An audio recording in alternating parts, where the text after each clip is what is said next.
Bayangkan Anda lagi baca sebuah buku sejarah kuno. Insting pertama kita, ya biasanya kan langsung skeptis. Kayak, ini pasti udah banyak diubah selama ribuan tahun. Atau nganggep itu cuma mitos doang kan? Iya benar. Tapi gimana kalau teks kuno yang paling sering dikritik ini justru punya fondasi historis yang paling kuat? Hari ini kita mau bedah dalam-dalam soal kedaulatan dan keandalan Alkitab. Khususnya buat Anda yang mungkin baru aja mulai studi teologi ya. Kita bakal lihat bukti-bukti rasionalnya nih. Mulai dari manuskrip sampai ketemuan arkeologi. Terus terang ya, kalau bicara soal penulisan teks suci, di kepala saya itu gambarannya kayak seorang bos yang mendikte kata per kata ke sekretarisnya. Kayak ngetik secara pasif gitu loh. Banyak sih yang berasumsi kayak gitu, tapi realitasnya itu jauh lebih dinamis.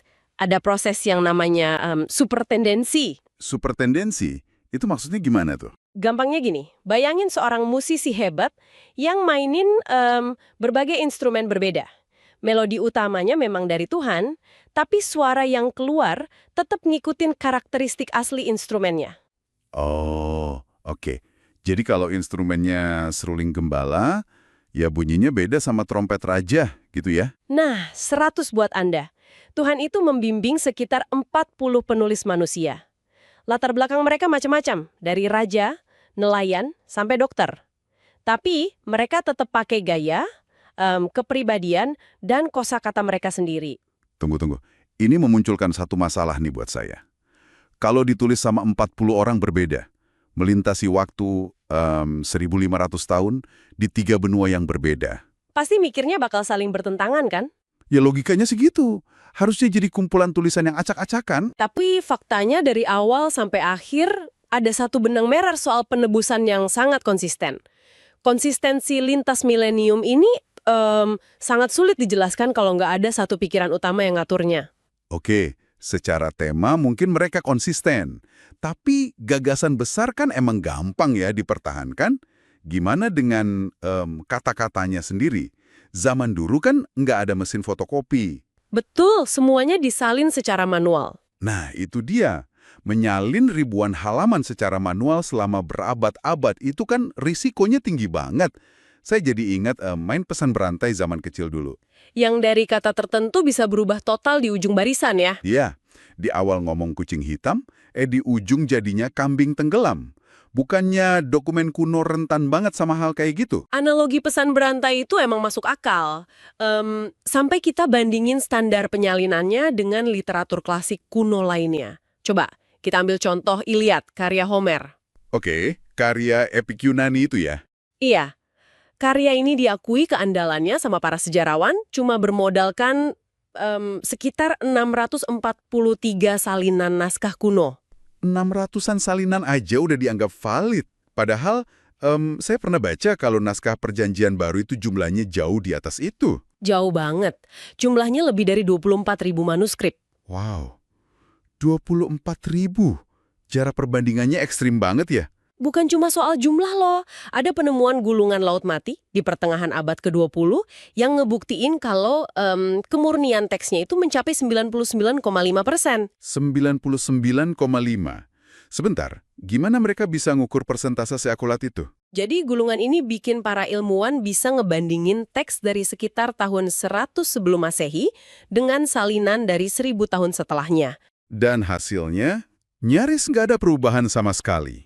Tepat sekali, karena budaya penyalinan Yahudi saat itu sangat obsesif dan teliti. Mereka sampai menghitung setiap huruf di setiap halaman buat ngehindarin kesalahan sekecil apapun. Berarti yang 0,5% sisanya itu apa dong? Itu cuma variasi ejaan atau tata bahasa kuno aja, sama sekali nggak ngubah makna pesannya. Oke, masuk akal. Tapi mungkin Anda yang lagi dengerin mikir gini, naskahnya emang disalin super akurat. Tapi menyalin fiksi dengan akurat, ya ujung-ujungnya tetap fiksi. Nah, disinilah bukti fisik dari arkeologi harus turun tangan. Kita nggak bisa cuma bersandar sama akurasi manuskrip doang. Ada contoh nyata nggak penemuan arkeologi yang bisa memvalidasi narasi sejarah ini? Coba kita lihat bangsa Hitit. Selama bertahun-tahun, para kritikus tuh nganggep bangsa ini cuma mitos Alkitab doang. Karena nggak pernah ada buktinya di luar teks itu. Betul. Tapi kemudian, para arkeolog justru nemuin seluruh reruntuhan perpustakaan bangsa Hitit di wilayah Turki modern. Oh, wow. Jadi ternyata mereka beneran ada. Iya, ini ngasih kita pelajaran penting dalam sejarah. Ketiadaan bukti pada suatu masa, bukan berarti bukti ketiadaan. Nelson Glueck, seorang arkeolog terkenal, bahkan nyimpulin kalau nggak ada satupun penemuan arkeologi yang pernah ngebuktiin klaim historis Alkitab itu salah. Luar biasa ya. Dan kalau kita lihat dari kacamata psikologi sejarah, ada satu hal lagi yang menurut saya memvalidasi narasi ini melebihi temuan fisik. Apa tuh? Kejujuran radikal dari para penulisnya. Penulis propaganda kerajaan di zaman kuno kan nggak bakal nyatat kegagalan memalukan dari tokoh pahlawan mereka sendiri. Setuju, biasanya pasti ditutup-tutupin demi menjaga reputasi. Nah, tapi di teks ini, skandal moral Raja Daud dicatat secara belak-belakan. Terus Rasul Petrus juga dicatat menyangkal guru yang dia bela. Betul banget. Orang yang niat ngarang kebohongan buat nyanyi pengaruh, nggak mungkin nulis hal-hal yang justru bakal ngehancurin kredibilitas pemimpin mereka sendiri. Apalagi kalau ujung-ujungnya mereka harus dieksekusi demi mempertahankan tulisan itu. Nah, ini poin krusialnya. Seseorang mungkin aja mati buat sesuatu yang dia kira benar. Tapi sangat gak masuk akal kalau puluhan orang rela mati demi sesuatu yang mereka tahu itu hasil rekayasa mereka sendiri, kan? Persis.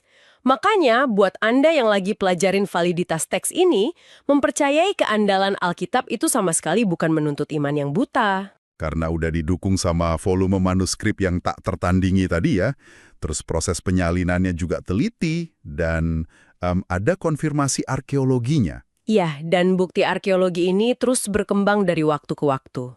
Sebagai penutup diskusi mendalam kita hari ini, kami mau ninggalin Anda dengan satu pertanyaan untuk direnungkan. Silakan. Kalau puluhan penulis kuno ini bersedia mempertaruhkan nyawa dan mati demi kebenaran sebuah pesan yang secara terang-terangan ngebongkar aib dan kegagalan terbesar mereka sendiri, apa arti kejujuran radikal tersebut bagi cara Anda merespons teks ini hari ini?